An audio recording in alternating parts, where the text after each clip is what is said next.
Everyone, welcome to NEET chemistry 180। আজকে আমাদের topic হচ্ছে থার্মোডাইনামিক্স এমসিকিউ। গত কয়েকদিনের ভিডিওতে আমি তোমাদের থার্মোডাইনামিক্স টপিক ওয়াইজ কমপ্লিট করে দিয়েছি, যেখানে আমরা ফার্স্টে কনসেপ্ট ক্লিয়ার করেছি এবং তারপরে গিয়ে আমরা পিওয়াইকিউ সলভ করেছি নিট এবং জেই।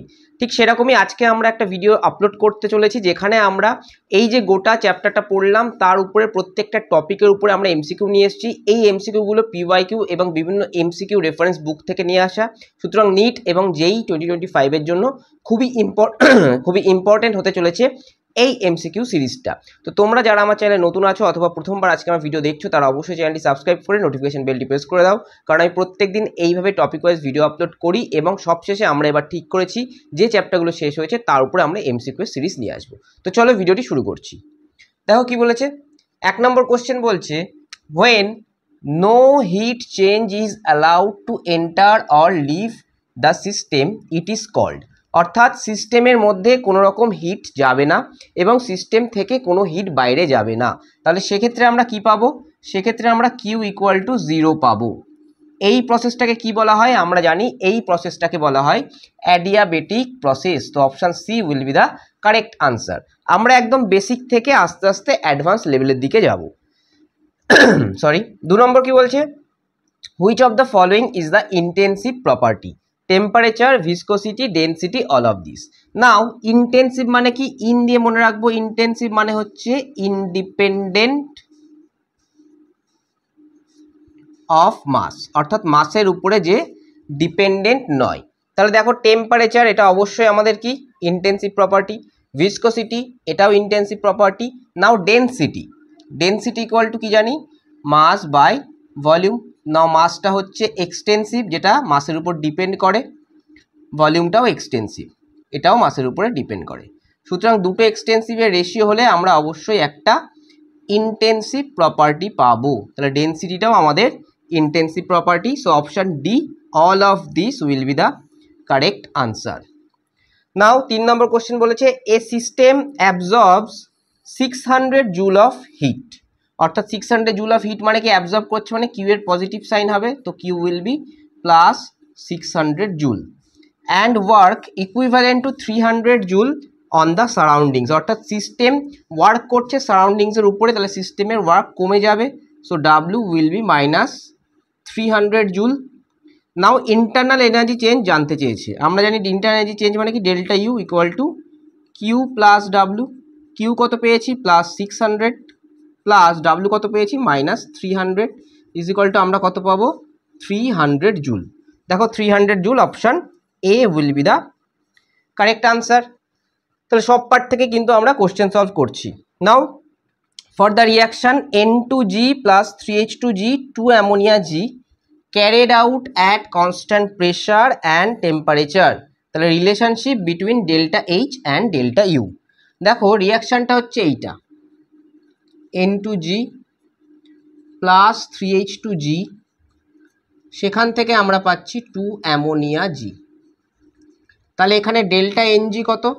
ডেল্টা এনজি হচ্ছে প্রোডাক্টের মোল নাম্বার, সেটা কত? 2 মাইনাস রিয়াক্ট্যান্টের টোটাল মোল নাম্বার কত? 3, আর এখানে কিছু নেই মানে 1, তো 2 minus 4 that will be minus 2। Now আমরা জানি delta H equal to delta U plus delta N G R T. তাহলে এখানে ডেল্টা এন জির ভ্যালু বসিয়ে দেবো। তাহলে delta H will be equal to delta U minus 2 R T. তাহলে অবশ্যই কী হবে? অবশ্যই আমাদের ডেল্টা এইচ এর value less than delta U হবে, কারণ ডেল্টা ইউ থেকে কিছু বিয়োগ করে তারপরে আমরা ডেল্টা এইচ পাচ্ছি। তাহলে delta H less than delta U. So option C will be the correct answer. এই অবধি আমরা দেখলাম। এরপরে আমরা আরও কিছু এমসিকিউ দেখে নেব। আমরা পরের পার্টের এমসিকিউগুলো দেখে নেব। দেখো কি বলেছে। বলছে the enthalpy change for a reaction does not depend upon. কিসের উপর ডিপেন্ড করে না? অপশান এ আছে nature of the intermediate state, option B আছে difference in the initial and final temperature, option C physical state of the reactant and product, আর option D use of different reactant for the same reaction. তাহলে আমরা জানি কি nature of the intermediate স্টেটের উপর depend করবে না, কারণ চেঞ্জ ইন এনথালপি কী হবে? Final minus initial. তাহলে মাঝে আমার যে ইন্টারমিডিয়েটটা থাকবে তার নেচার যেমনই হোক তার উপর ডিপেন্ড করবে না। নেক্সট খুব ইম্পর্টেন্ট, এটা হেসেস ল থেকে আমাদের দিয়েছে একটা কোশ্চেন। বলছে given that C plus O two CO two অর্থাৎ enthalpy of combustion of carbon বা formation of CO two delta H আছে minus X 2CO plus O two, সেখান থেকে পাচ্ছি 2CO2, ডেল্টা এইচ দেওয়া আছে minus Y, equation 1 and equation 2। Now enthalpy of formation of carbon monoxide. দেখো carbon monoxide যদি form করতে হয় CO, কিসের থেকে ফর্ম করব? কার্বন থেকে। আর অক্সিজেন কটা লাগবে? একটা, তাহলে হাফ O2। এটা হচ্ছে আমাদের ডিজায়ার্ড ইকুয়েশন। তাহলে এই ইকুয়েশনে কিন্তু আমাদের পৌঁছতে হবে উপরের দুটো ইকুয়েশন থেকে। তাহলে এই ইকুয়েশন দেখো বাঁদিকে সি আছে, তাহলে এই সিটা আমার থাকবে, অর্থাৎ 1 নম্বর ইকুয়েশন যেমন ছিল তেমনই থাকবে 1 নম্বর ইকুয়েশন। ডান দিকে আমাকে সিওতে নিয়ে যেতে হবে, এখানে কি আছে? বাঁ দিকে সিও আছে, তাহলে এই ইকুয়েশনটাকে বিয়োগ করতে হবে। আর একটা জিনিস, এখানে দুটো সিও আছে, তাহলে এই ইকুয়েশনটাকে 2 দিয়ে ভাগ করতে হবে। তাহলে equation number 1 minus half of equation number 2। এইটা যদি করি আমরা, তাহলে ফার্স্টে দেখো ইকুয়েশন নাম্বার 1টা লিখবো, সেটা কি আছে? C plus O2 that is CO2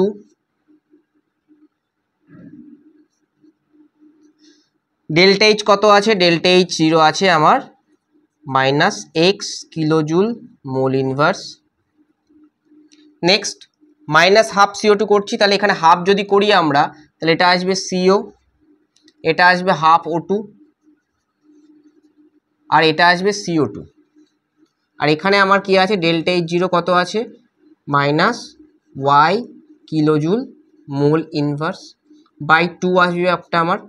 এবার কি আছে? এবার এটাকে আমায় বিয়োগ করতে হবে, কারণ এখানে হাফ করেছি মানে ওয়াইটাও আমার হাফ হয়ে গেছে। বিয়োগ যদি করি তাহলে এখানে একটা মাইনাস সাইন আসবে, এইখানে একটা মাইনাস সাইন আসবে, এইখানে একটা মাইনাস সাইন আসবে। CO2 কেটে যাবে। আর এখানে আমরা কি পাবো? সি প্লাস O2 আর মাইনাস হাফ O2 মানে হাফ O2 পড়ে আছে, আর মাইনাস CO মানে ডান দিকে CO চলে যাবে। তাহলে এখানে ডেল্টা এইচ 0 আমাদের হয়ে যাবে, এখানে একটা প্লাস চলে আসবে, ওয়াই বাই 2 মাইনাস এক্স। তাহলে এখান থেকে আমরা পাবো 2 নিচে চলে এলো, তাহলে ওয়াই মাইনাস 2x। তাহলে ডেল্টা এইচ 0 আমরা পেলাম ওয়াই মাইনাস 2x বাই 2। দেখো এটা হবে না, এই যে Y minus 2x by 2, option B will be the correct answer. দেখো হেসেস ল পর্যন্ত আমরা একটা একটা করে পার্টে কোশ্চেন করলাম, আমরা আস্তে আস্তে এগিয়ে যাব, পরের দিন আমরা পরের পার্টগুলো নিয়ে আসবো এবং এই পার্ট থেকেও কিছু কোশ্চেন করব। যদি ভিডিওটি ভালো লাগে তাহলে অবশ্যই চ্যানেলটি সাবস্ক্রাইব করে নোটিফিকেশন বেলটি প্রেস করে দাও। আগামী দিনে এইভাবেই তোমাদের চ্যাপ্টার কমপ্লিট করার পরে আমরা MCQ সিরিজ নিয়ে আসবো। নমস্কার।